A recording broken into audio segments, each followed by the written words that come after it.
جمهور الزمالك يهاجم محمد السيد ويانيك فيريرا. النهارده هجوم شهدته مدرجات نادي الزمالك منذ فترة كبيرة جدا جدا جدا.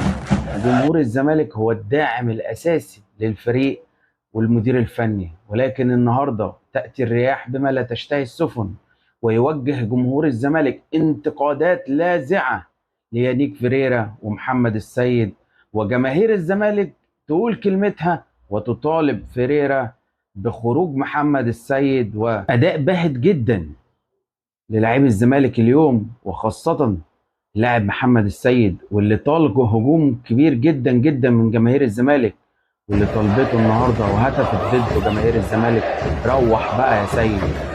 في مشهد ربما كل استغربوا جماهير الزمالك اللي دايما بتدعم اللاعبين، تهاجم النهارده احد لاعبيها الصاعدين اللي لسه بيبدأ مسيرة حياته، لاعب عنده 19 سنة، ولكن يتعرض لضغوط كبيرة جدا جدا جدا من الجماهير بسبب أفعاله وبسبب بعض التقارير اللي ترددت خلال الفترة الأخيرة عن اقتراب اللاعب للتوقيع للنادي الأهلي، بل وفي بعض الأخبار بتأكد أن اللاعب بالفعل وقع للنادي الأهلي.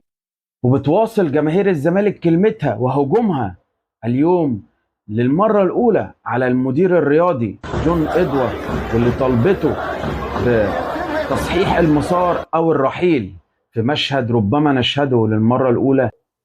مجلس الإدارة كمان نابوا من الحب جانب، وجماهير الزمالك وجهت انتقادات وهتافات معادية لمجلس الإدارة، وقالت: أين أنتم؟ أين أنتم يا مجلس الإدارة؟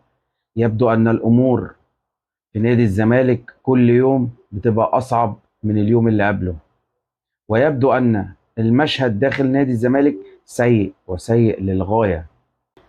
يانيك فيريرا هو مش رجل المرحلة داخل نادي الزمالك، مما لا شك أن فيريرا أثبت فشل ذريع جدا، وللأسف هو بعيد تماما عن شخصية نادي الزمالك وعن بطولات نادي الزمالك. مدير فني أثبت فشله، مدير فني أثبت أنه لا يجيد التغييرات، مدير الفني أثبت أنه لا جملة تكتيكية في صفوف الفريق.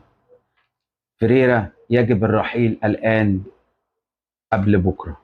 فيريرا حتى في تغييراته اليوم، في إدارته اليوم لمباراة دي كداها، 0/10. تغييرات 0/10. إدارته للمباراة 0/10. واضح إن الراجل دوت مش عايش أجواء وما يعرفش جمهور الزمالك. فيريرا أصبحت أيامه معدودة